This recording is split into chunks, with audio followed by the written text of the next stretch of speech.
Boa noite.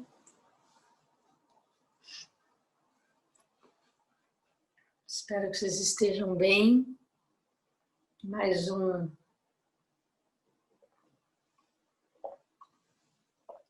capítulo, um trecho do livro do Bernie.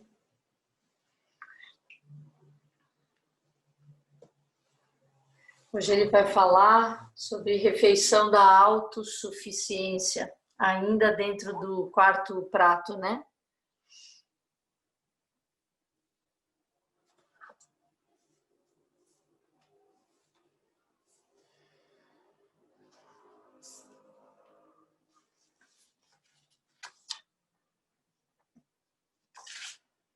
A refeição da autossuficiência.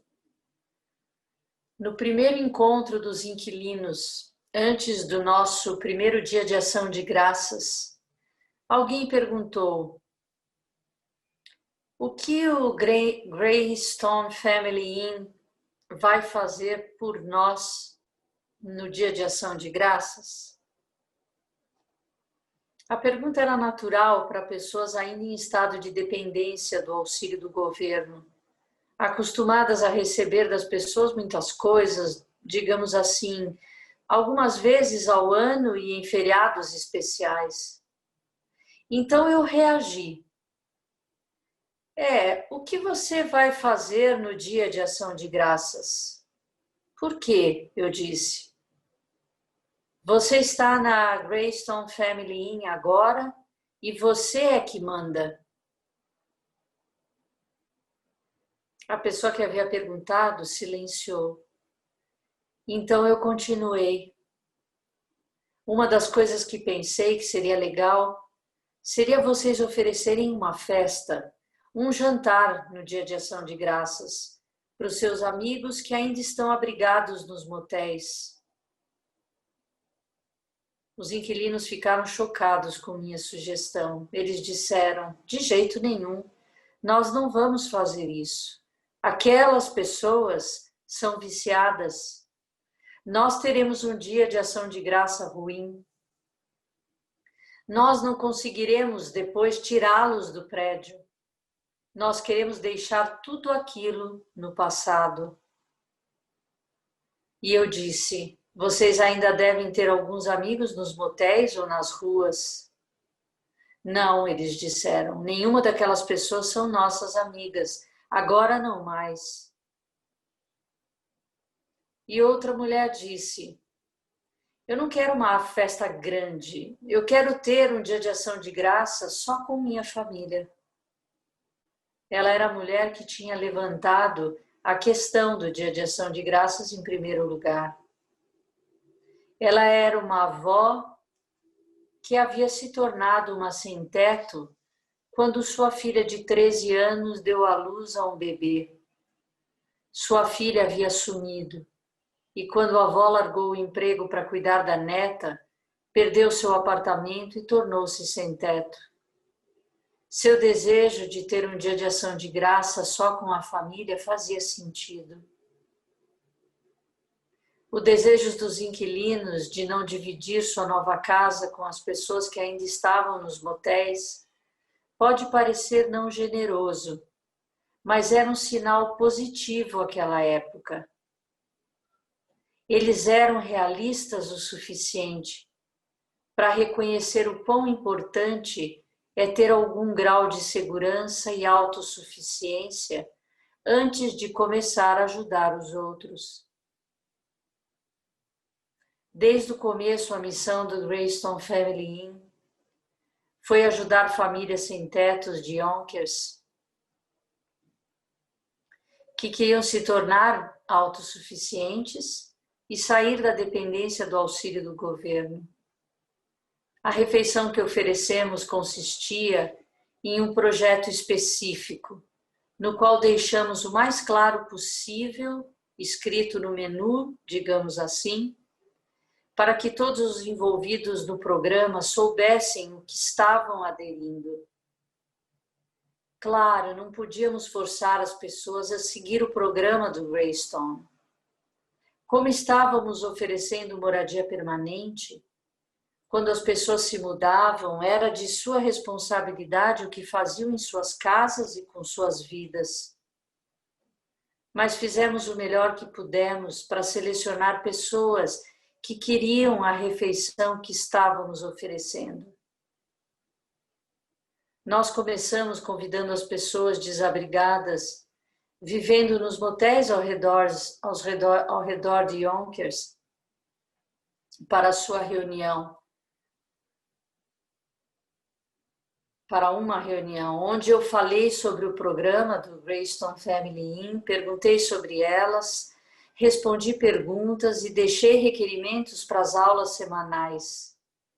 Nós começamos com 2 aulas, de manhã e à tarde, todos os sábados também. Cada aula tinha ao redor de 20 pessoas. Nós montamos uma creche durante as aulas, mas os alunos ainda tinham que pegar seus filhos no sábado e chegar até o ônibus, que também oferecíamos na hora certa. Conseguir chegar à aula era, na realidade, um elemento chave para a seleção de pessoas para o programa, assim como a frequência regular.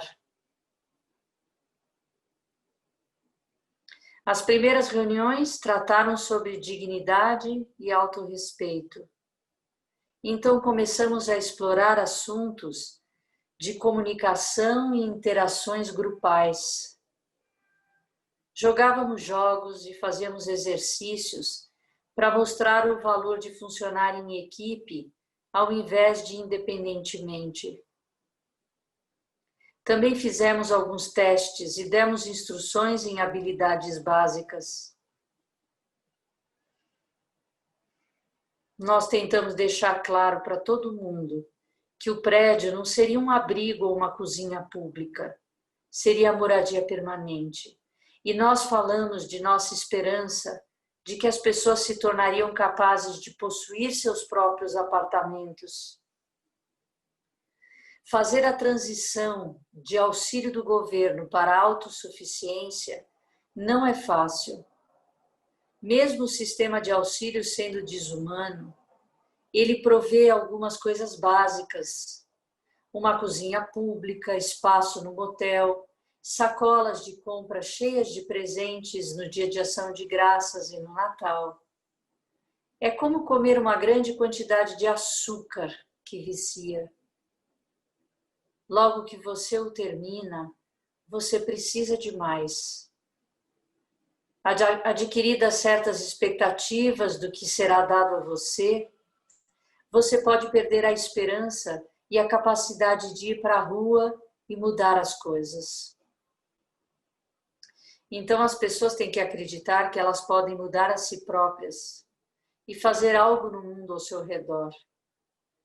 Apenas quando se sentem seguras, ajudando a si próprias, é que elas podem começar a ajudar outros. Eu queria ter certeza que as pessoas entendiam que poderiam estar mais confortáveis onde estavam, porque já tinham moradia, cozinha pública e certas coisas dadas a elas. Enquanto que no nosso prédio elas estariam carregadas de suas próprias vidas e teriam que fazer sua própria comida, manter suas próprias cozinhas, cuidar de todos os problemas que viriam com a autossuficiência. E então certo número de pessoas que não queria passar pelas dificuldades inerentes ao nosso programa intensivo deixou de aparecer. As drogas também eram uma questão importante. Todo inquilino em potencial passou por uma avaliação de um conselho em drogas. E algumas pessoas que pareciam instáveis nessa área não foram selecionadas. Algumas poucas famílias pareciam se encaixar na categoria chamada guerreiros de fim de semana. Pessoas que estavam fazendo uso recreacional das drogas. Mas como todo mundo que planejava se mudar para o prédio, eles assinaram um acordo dizendo: eu eu compreendo que o uso de drogas não é permitido neste prédio e é causa de despejo.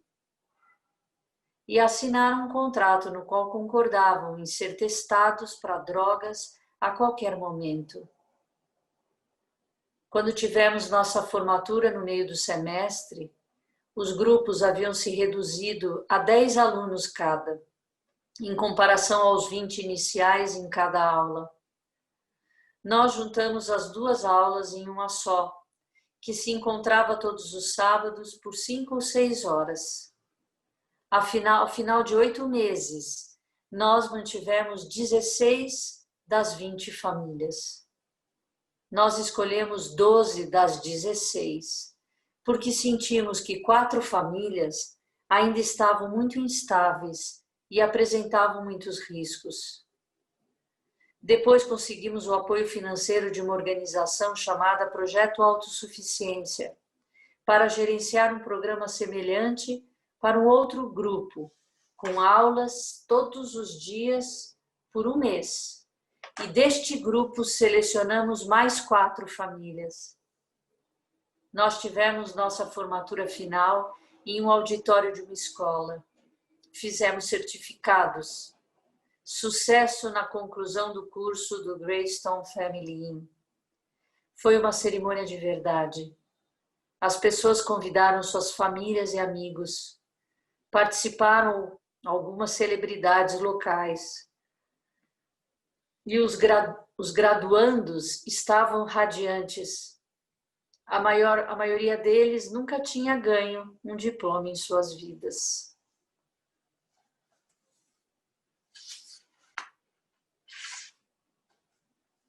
Eu vou ler mais um, tá? Sorte e escolha.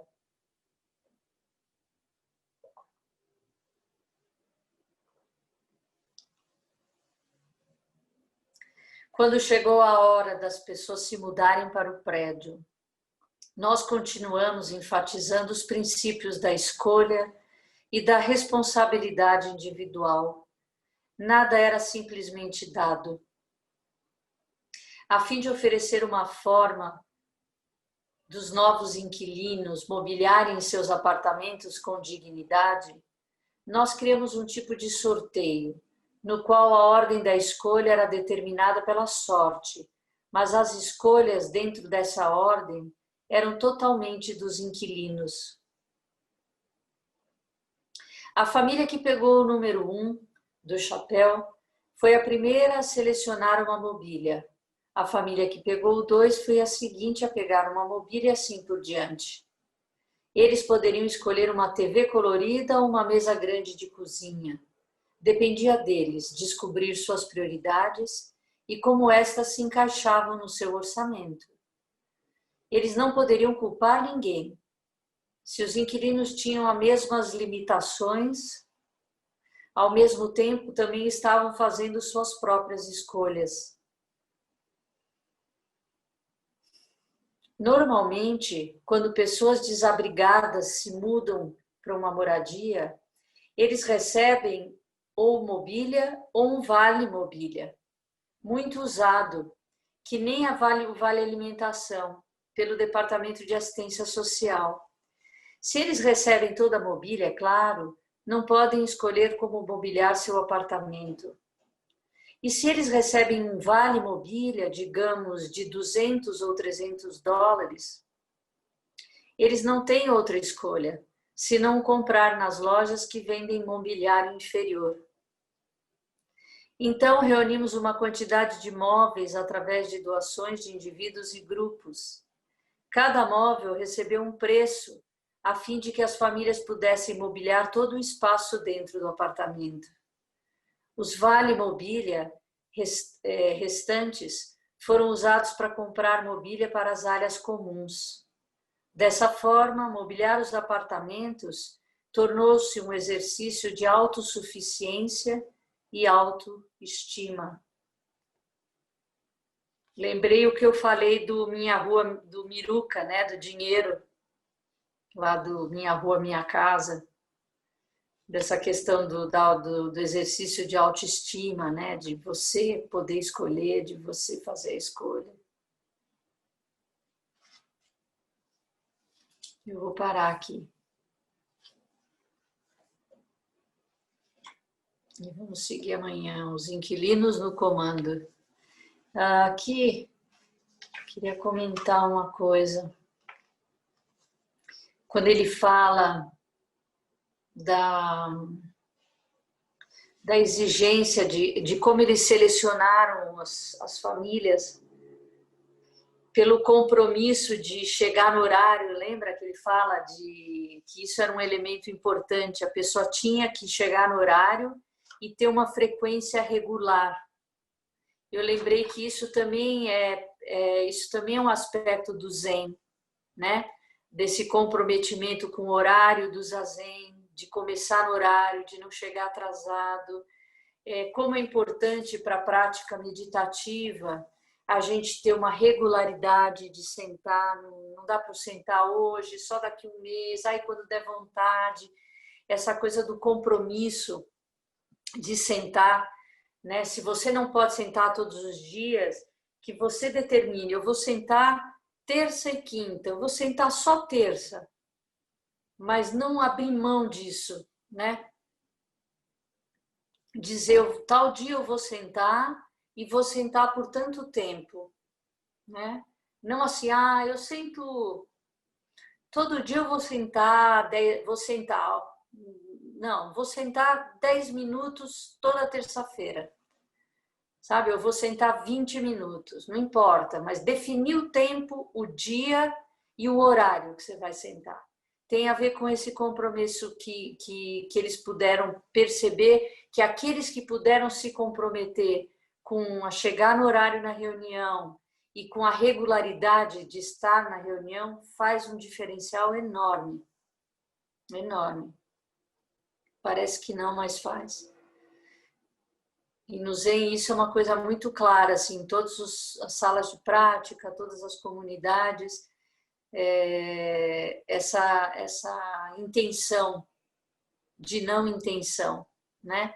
Mas tem uma intenção, tem um esforço, uma diligência, né?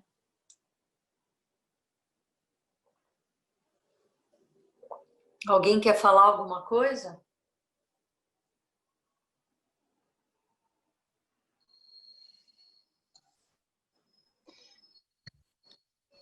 Eu penso que pelo menos para nós, que não somos praticantes tão antigos, é muito importante essa regularidade e essa diligência, né? Essa diligência correta. Eu preciso disso. Eu preciso saber que eu tenho os meus horários, os meus dias e horários de sentar em zazen e de escutar o Dharma. É muito importante para a minha prática e me faz muito bem, né? Eu não sei como a Sangha pensa, mas eu acho que para mim é muito importante. Faz muito sentido isso, faz muito sentido.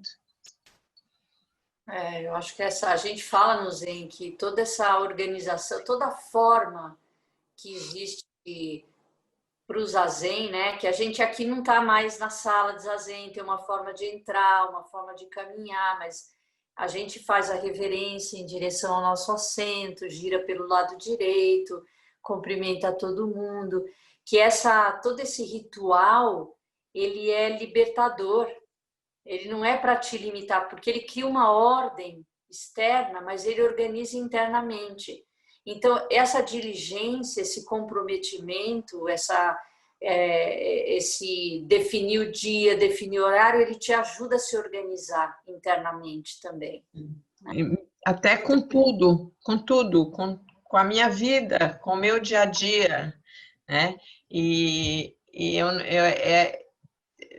Por exemplo, eu começo a me preparar muito antes de sentar. Vai chegando 18 horas, eu já estou pensando que às 19 eu vou sentar em zazen, então eu já começo a me preparar. É uma coisa que tem se tornado muito natural.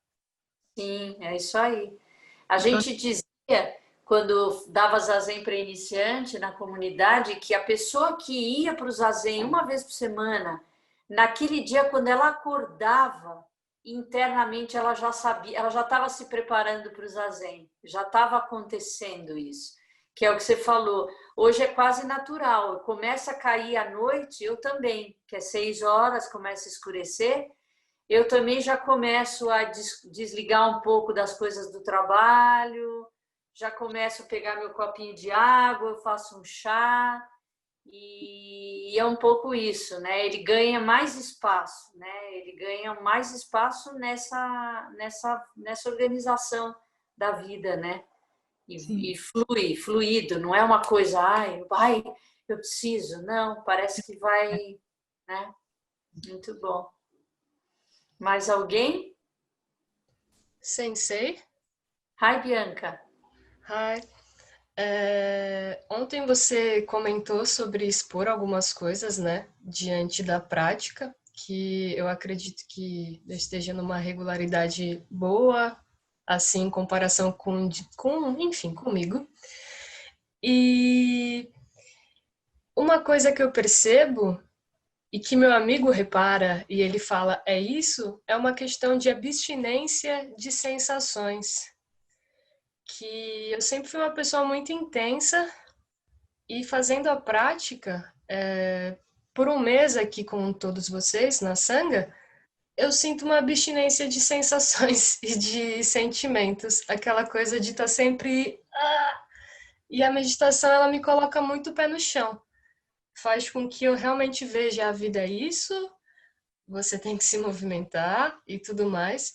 Mas, enfim, se você puder falar um pouco dessa questão dessa abstinência de sensações, que eu me sinto às vezes uma batata, sabe?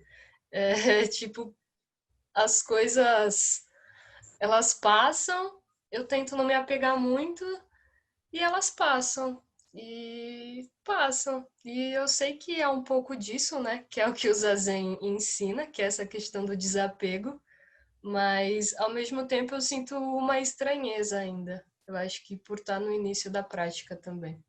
E qual que é a estranheza?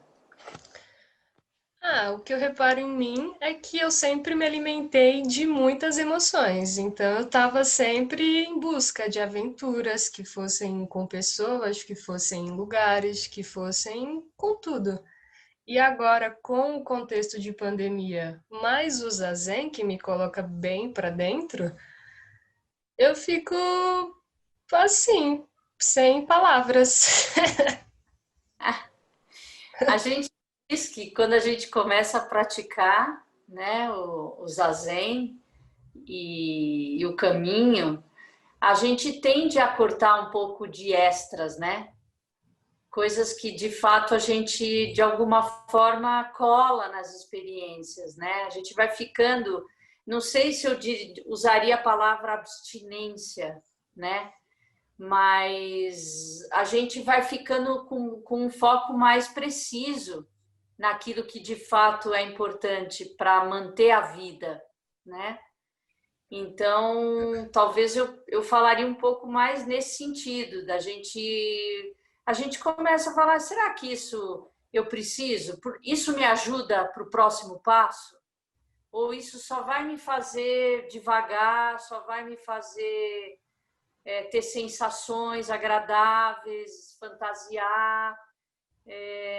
Eu acho que a gente começa a ficar mais sensível nesse sentido de, espera, precisa mesmo? Não precisa? Para isso acontecer, eu preciso ir por esse caminho? E eu acho que a gente vai ficando um caminho mais direto para as coisas, sabe? Mas não sei, continua se observando um pouquinho e talvez ache uma outra palavra para abstinência que Tá, se aproxime mais do que você está experimentando. tá bom. Tenta Enfim. porque eu acho que a gente vai ficando menos, e menos é mais para o praticante, né? Importante. E também sem julgar, sabe? Percebi, tô assim, mas isso não é melhor nem pior, né? Você só vai perceber se você está caminhando com mais leveza, se as coisas estão mais em harmonia, né? Se tem menos ansiedade. É um pouco, eu observo só, isso tá. Não sei se esse seu amigo, né, que mora com você, quando ele comentou dizendo, adjetivando isso, ou qualificando ou não, ou desqualificando. Então tem que ver o que vem junto, né? Mas é isso aí. Certo. Muito bom, muito bom. É legal a gente fazer é importante essa reflexão, sabe? Do como tá pegando, né? Se percebendo. Bom. Mais alguém? Acho. Acho.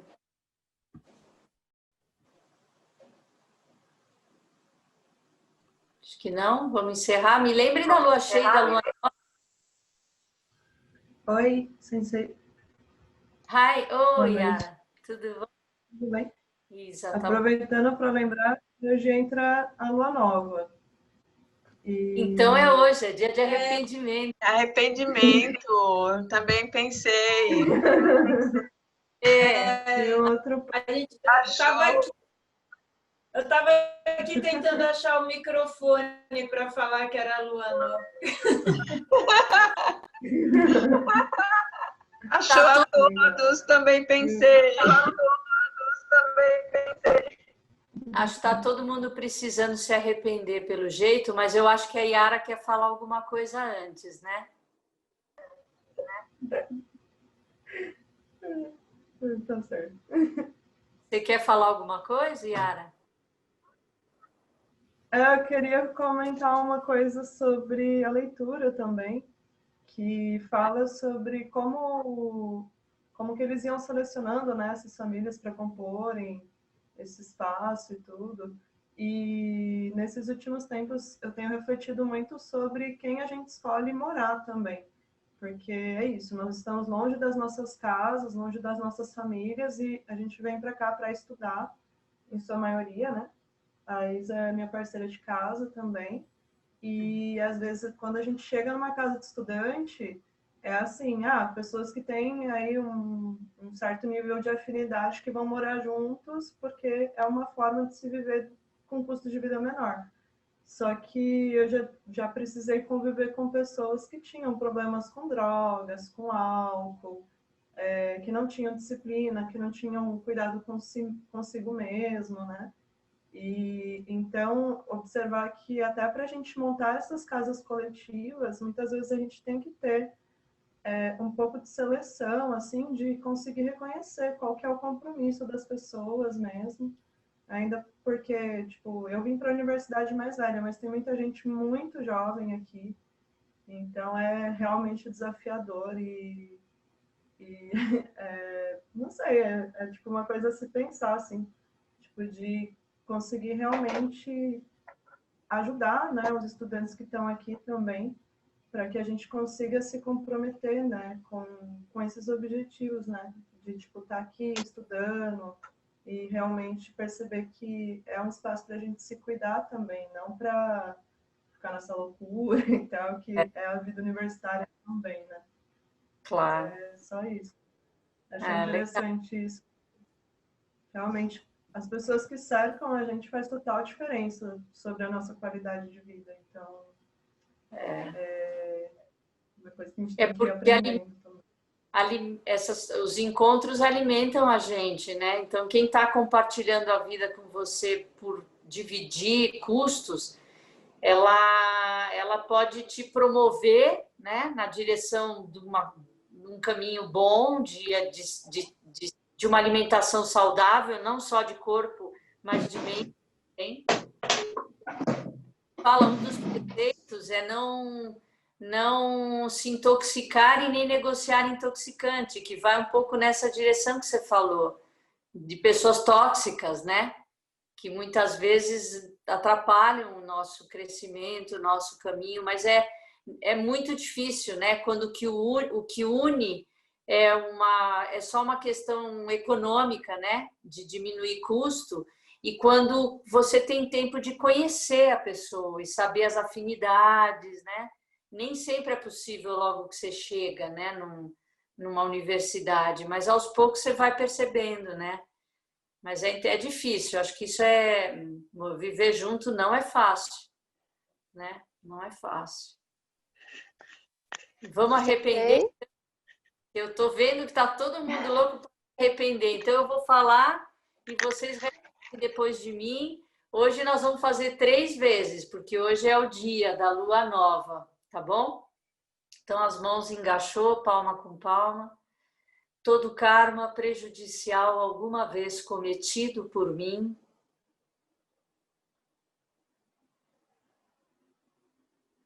devido à minha ganância, raiva e ignorância, nascido de meu corpo, boca e mente, agora de tudo eu me arrependo. Faz uma reverência. Todo karma prejudicial alguma vez cometido por mim,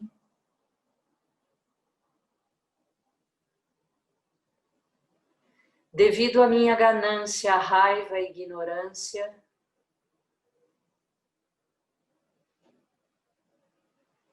nascido de meu corpo, boca e mente,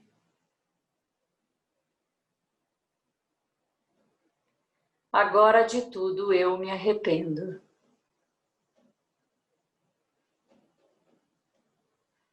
Todo karma prejudicial alguma vez cometido por mim desde tempos imemoriáveis,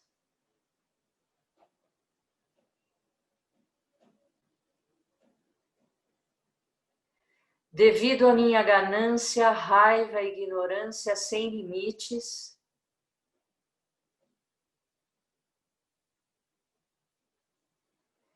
nascido de meu corpo, boca e mente,